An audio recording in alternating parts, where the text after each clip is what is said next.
नमस्कार दोस्तों, मैं आपकी दोस्त और host doctor Namita Kulshreshtha nanotech Ayurveda से आपके समक्ष आज वात व्याधि के रिगार्डिंग डिस्कशन लेके आई हूँ।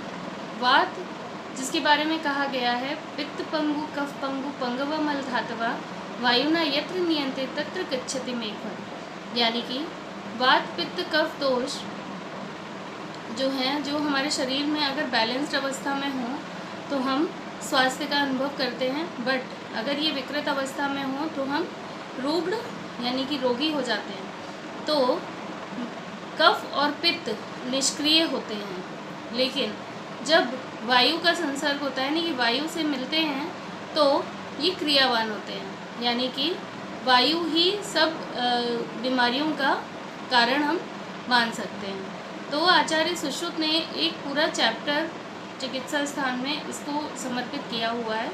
उन्होंने अलग अलग जगह वात प्रकोपित होने के लक्षण और उनकी चिकित्सा का बहुत ही सुंदर वर्णन किया है। तो आज मैं आपको वात व्याधि, क्योंकि मौसम भी वात वृद्धि का चल रहा है, इस मौसम में वात वृद्धि होती है और हम कई जगह शूल, दर्द और इन सब चीज़ों का अनुभव करते हैं।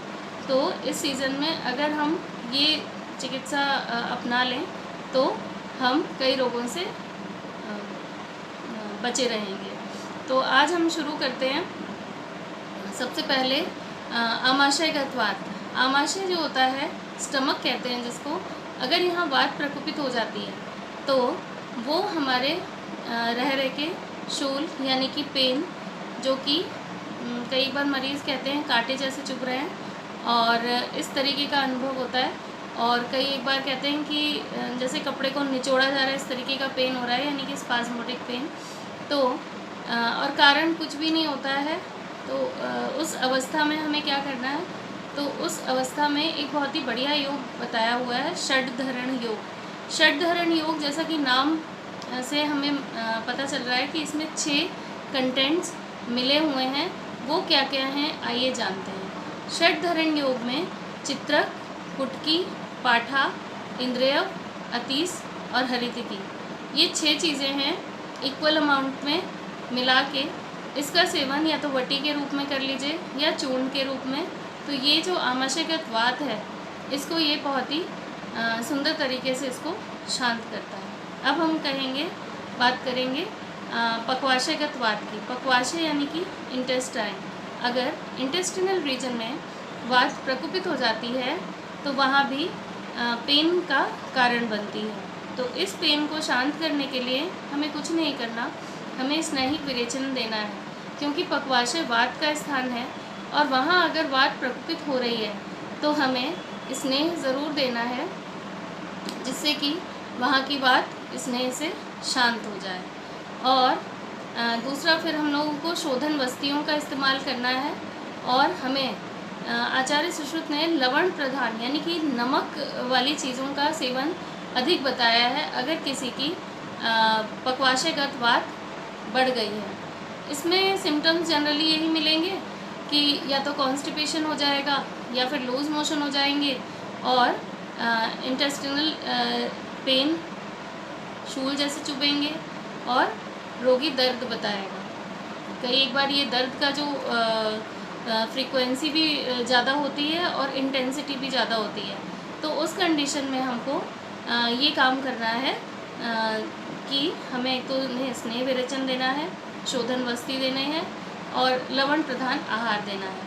अब हम बात करते हैं, अगर वात का प्रवेश वस्ती यानी कि ब्लैडर, यूरिनरी ब्लैडर में हो गया है, तो हमें इसमें अश्मरी की जो हम चिकित्सा करते हैं उस तरह हमें इसकी चिकित्सा करनी है।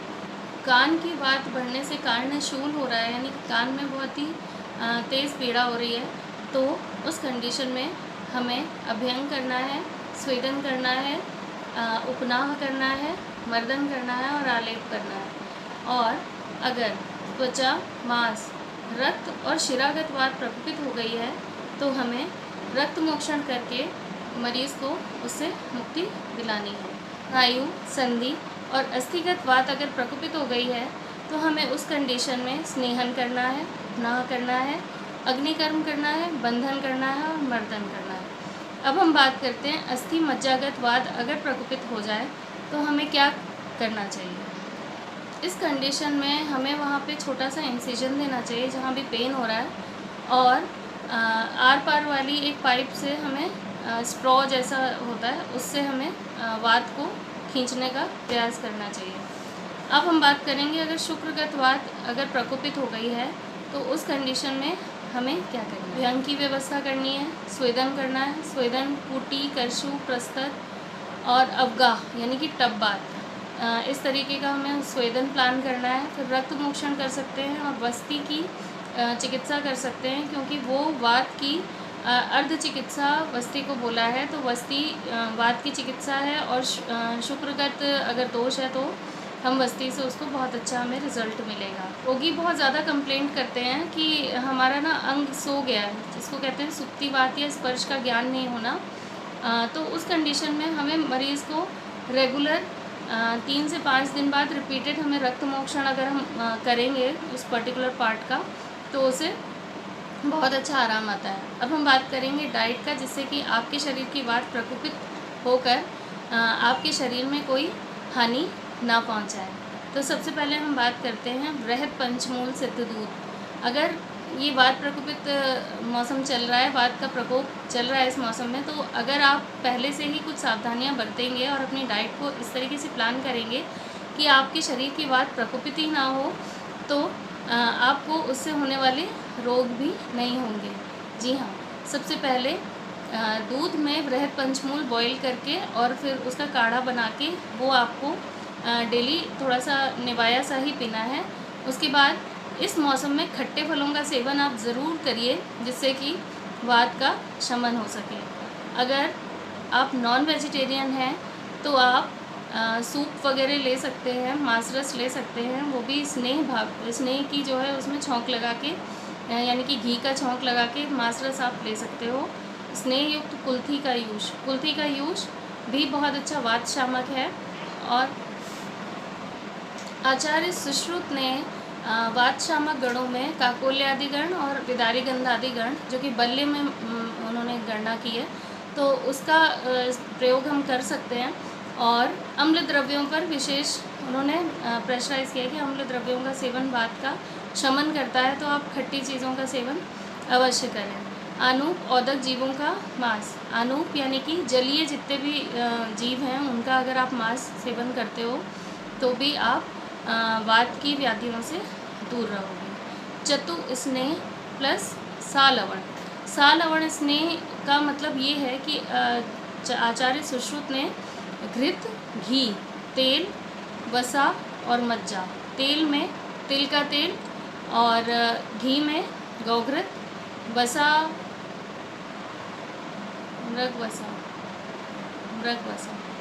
और मज्जा, ये चारों को मिक्स करके और उसमें अगर हम सा लवण यानी कि सैंधव लवण डाल के अगर हम इसका सेवन करते हैं तब भी वात का हम शमन करेंगे। और हमेशा याद रखिए कि ये हमें चतु स्नेह हमें हल्के से गुनगुने करके ही प्रयोग में लाना है।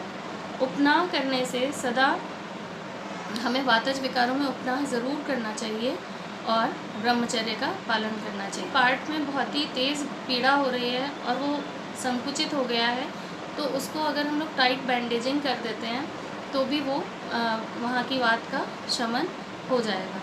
अगर हमारे कंधे और मन्यागत वात अगर प्रकोपित हो गई है तो उस कंडीशन में हमें कुछ नहीं करना है, पहले तो वमन कराना है और फिर हमें नस्य देना है। अगर सिर में वात प्रकोपित होकर तीव्र शूल कर रही है, यानी कि बहुत तेज़ सिर दर्द हो रहा है, तो उस कंडीशन में हमें शिरोवस्ती देनी चाहिए और नस्य भी देना चाहिए, और अगर ज़रूरत पड़े तो रक्त मोक्षण भी अवश्य देना चाहिए। शिरोवस्ती का जो प्रावधान है उसमें हमें सहस्त्र यानी कि 1000 मात्रा काल तक वातज विकारों में देनी है, यानी कि अगर हम 1000 तक काउंट करते हैं उतने काल तक हमें गर्म स्नेह को हमें सर के ऊपर भर के रखना है, और इससे वातज विकारों में बहुत रिलीफ मिलता है। वांग यानी कि पूरे शरीर की वात प्रकोपित हो गई है तो उस कंडीशन में वस्ती ही एकमात्र चिकित्सा है जिससे हम पूरे शरीर की वात का शमन कर सकते हैं। अब हम बात करेंगे कि आचार्य सुश्रुत ने वो कौन से स्नेह बताए हैं जो विरेचन के लिए हम प्रयोग में ला सकते हैं। तो उन्होंने तिलवक घृत का वर्णन किया है, जो कि स्नेह आप सद्य स्नेह विरेचन के तौर पर आप इसका प्रयोग कर सकते हैं। और उन्होंने अणु तेल का भी वर्णन किया है, और इसको भी हम जो है स्नेहन के लिए प्रयोग में ला सकते हैं। अब हम बात करेंगे शतपाक तेल की। शतपाक तेल भी अच्छा स्नेहन के लिए प्रयोग में हम ला सकते हैं। पत्र लवण का प्रयोग वात रोगों में बहुत ही हितकर रहता है। और फिर बात करते हैं स्नेह लवण या कांड लवण की। स्नेह लवण और कांड लवण का अगर हम प्रयोग करते हैं तो वात से हम मुक्त हो जाएंगे।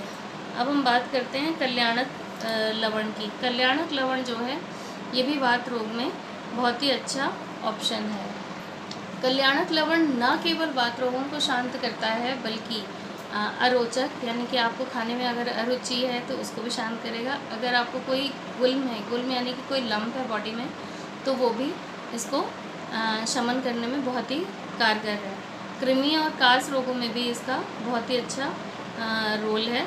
तो इसी के साथ मैं अपना वात व्याधि पर ये वीडियो एंड करती हूँ। आपको मेरा वीडियो कैसा लगा मुझे कमेंट बॉक्स में लिख के बताइएगा ज़रूर। और अगर आपको मेरा ये चैनल अच्छा लगता है और ज्ञानप्रद लगता है तो प्लीज़ मेरे चैनल को लाइक, शेयर, सब्सक्राइब ज़रूर करिएगा। और अगले वीडियो के लिए वेट करिए। तब तक के लिए धन्यवाद।